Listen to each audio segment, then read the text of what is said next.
Most welcome dear students, आप सभी लोगों का स्वागत है आपके अपने यूट्यूब चैनल डीजे सर पर। चलिए डियर स्टूडेंट्स, अर्धवार्षिक परीक्षा 2023-24 का कक्षा 10 के विद्यार्थियों के लिए हिंदी का बहुत ही महत्वपूर्ण सेशन आप लोग के समक्ष चलने जा रहा है और वीडियो को बिना स्किप किए हुए आप लोग को पूरा देखना है डियर स्टूडेंट्स। और इन प्रश्नों को आप केवल हाफ ईयरली के लिए ही महत्वपूर्ण मत समझिएगा, बल्कि ये आपके प्री बोर्ड एग्जामिनेशन की बात करें अगर हम लोग, और आपके एनुअल एग्जाम की बात करें तो वहां पर भी ये प्रश्नों की श्रृंखला देखने को मिल सकती है। तो देखिए दोस्तों, प्रश्नों की बहुविकल्पी श्रृंखला से स्टार्ट होता है। यहाँ पर आपका चिंतामणि निबंध संग्रह किसका है, तो ये होगा रामचंद्र शुक्ल हो जाएगा। आकाशदीप और प्रतिध्वनि किस विधा की रचना है, तो ये आपका कहानी जो है राइट हो जाएगा। ठूठा आम किसकी रचना है, तो ये भगवत सरल उपाध्याय जी का है। अपनी खबर किस विधा की रचना है, तो ये देखिए दोस्तों, ये आत्मकथा है। क्या हो जाएगा, आत्मकथा हो जाएगा। ठीक है, जल्दी जल्दी से तैयार कर लीजिए इसे और तैयार करके ही जाइएगा अच्छे से। प्रसिद्ध यात्रा साहित्यकार कौन है, देखिए यहाँ पर है राहुल सांकृत्यायन जी। तो देवेंद्र जी की बात उसमें उसमें होती है, लेकिन यहाँ पर सत्यार्थी की, और लेकिन यहाँ पर देखिए राहुल सांकृत्यायन जो है इसमें महत्वपूर्ण रूप से शामिल रहेंगे। श्री कृष्ण गीतावली की रचयिता कौन है, तो इसके रचयिता जो है तुलसीदास जी हैं। कृतिकाल के वीर रस के प्रसिद्ध कवि कौन है, तो ये है भूषण जी। ठीक है, भूषण ये प्रश्न का राइट आंसर हो जाएगा। छायावाद की प्रमुख विशेषता क्या है, देखिए तो प्रकृति का मानवीकरण देखिए मुख्य रूप से देखने को मिलता है इसमें। तार सप्तक का प्रकाशन वर्ष क्या है, यहाँ पर 1943 आप लोगों का राइट आंसर हो जाएगा। आधुनिक काल की समय सीमा क्या है, देखिए 1857 से अब तक है, तो यहाँ पर देखिए 1943 ही आपका राइट हो जाएगा। 1843 से अब तक का जो समय है वो क्या है, आधुनिक समय में हम लोग इसको रखते हैं।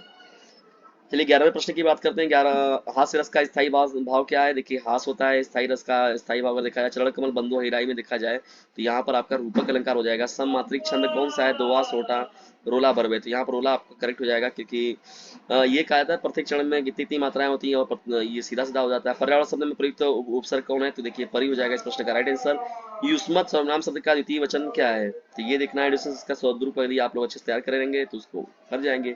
भीमार्जुन में समास कौन सा है, देखिए भीम अर्जुन, तो भीम और अर्जुन दोनों की बात हो रही है, यहाँ पर दोनों समास हो जाएगा। बादल का पर्यायवाची कौन होगा, देखिए आकाश है, यहाँ पर सीधा सीधा वह जाता है का वाक्य कैसा है, तो ये सरल वाक्य हो जाएगा डिस्टेंस, सीधा सीधा वाक्य है, वह जाता है। नॉर्मली हम लोगों ने कह दिया किसी को। वाच्य कितने प्रकार के होते हैं, बताइए जल्दी से कमेंट बॉक्स में। दांत का तत्सम क्या होगा, कुछ प्रश्न आप लोग को भी देना जरूरी है, तो 19वां प्रश्न का उत्तर आपको कमेंट बॉक्स में उत्तर दीजिए डिस्टेंस, क्योंकि आप लोग जब आंसर देते हो तो बड़ा अच्छा लगता है आप लोग का फीडबैक देखकर। दांत का तत्सम क्या होगा, तो यहाँ पर क्या देखिए हो जाएगा, दंत हो जाएगा। ठीक है डिस्टेंस, इस तरीके से आपका ये पेपर है। और यहाँ पर खंड क में देखिए यहाँ पर ये मिल रहा है आप लोग गद्यांश।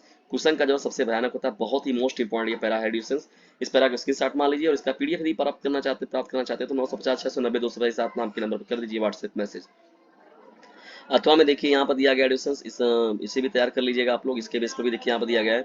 और जब गद्यांश की बात समाप्त रहती है, देखिए पद्यांश से रिलेटेड भी प्रश्न दिया गया है यहाँ पर, आप लोग को इसको स्क्रीनशॉट मार्क रख लीजिएगा और जो दिए गए यहाँ पर प्रश्न है उसके बेस पर इनको कर लीजिएगा अच्छे से तैयार।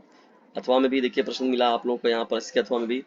अब जब आगे बढ़ते हैं, देखिए संस्कृत गद्यांश से दिया गया इदम नगरी विविध धर्मान, ये नगरी जो है विविध धर्मों की संगम स्थली है। महात्मा बुद्ध हो गए, तीर्थकर पार्श्वनाथ नाथ हो गए, शंकराचार्य जी हो गए, कबीर गोस्वामी तुलसीदास, अन्य जो बहुत बड़े महात्मा लोग थे यहीं पर क्या किए, अपने विचारों को फैलाए प्रसारित किए। न केवल दर्शन के दृष्टिकोण से देखा जाए बल्कि साहित्य की क्षेत्र दृष्टि से, धर्म के दृष्टि से, अपितु कला क्षेत्र में भी यह नगरी जो होता है वो विविध नगरी का मतलब कला, यहाँ पर शिल्प देखने को मिलता है। अत्यंत कौशल्या के देशे देशे सर्वत्र बनाई, इसकी व्यवस्थाओं को विशेषताओं को पाने के लिए विदेश देश विदेश से लोग आते हैं यहाँ पर। अथवा में देखिए यहाँ पर दिया गया एडिशंस को भी कर लीजिएगा तैयार अच्छे से आप लोग। संस्कृत पद्यांश से रिलेटेड देखिए यहाँ पर पूछा गया है आप लोग को, इसको तुमुल खंड का भी जानते ही है। मेघनाथ प्रतिज्ञा, जैसे विलेन की बात होती है और नायक के बारे में और खलनायक के बारे में दोनों याद रखिएगा। और भरत का आप तैयार कर लेते हैं और उसके बाद जो उनके विपक्ष में थे मेघनाथ, तो दोनों आप अच्छा से अगर कर जाएंगे तो बेस्ट हो जाएगा आपका। जयशंकर प्रसाद, राजेंद्र प्रसाद, आचार्य रामचंद्र शुक्ल की बात हो गई, सूरदास, याईलाल, मैथिली गुप्त, ये आप लोग का मिलता ही है। जानते हैं कवि लेखक में ज्यादातर कुछ होता नहीं है, उसमें बस केवल आप लोग को डेट ऑफ बर्थ नाम थोड़ा बहुत याद रखिए, उसमें फलाने ढिकाने घुमा फिरा के लिख दीजिएगा कि इनका जीवन संघर्षों से बीता, ऐसे बीता वैसे बीता, ये सभी बातें होती हैं। कंठस्थ श्लोक लिखना है जो बुक में न दिया गया हो। शुल्क मुक्ति के लिए प्रधानाचार्य को प्रधान पत्र लिखना है यहाँ पर। मरणम मरणम मरणम कुत्र मंगलम भवती वीरन केन पूजते, वीरन वीरन पूजते धर्म, देखिए ये बार बार पूछा जाने वाला क्वेश्चन है यहाँ पर। और यहाँ पर निबंध में देखिए देश प्रेम की बात हो गई, विज्ञान वरदान वाला हो गया, प्रदूषण मानव और अभिशाप हो गया, मेना मेरा प्रिय कवि, ये देखिए दो मोस्ट इंपॉर्टेंट है यहाँ पर। जो वरदान विज्ञान की बात होगी, प्रदूषण, ये दोनों बार बार पूछा जाता है। डिस्टेंस ये रहा आप लोग के लिए महत्वपूर्ण पेपर। आज का ये महत्वपूर्ण सेशन आप लोग कैसा लगा इसके बारे में कमेंट बॉक्स में जरूर बताइएगा। और यदि वीडियो थोड़ा सा भी हेल्पफुल लगा तो इसे लाइक करें, शेयर करें और चैनल को सब्सक्राइब करना बिल्कुल भी ना भूलिएगा। वीडियो को अंत तक देखने के लिए आप सभी लोगों का हृदय धन्यवाद।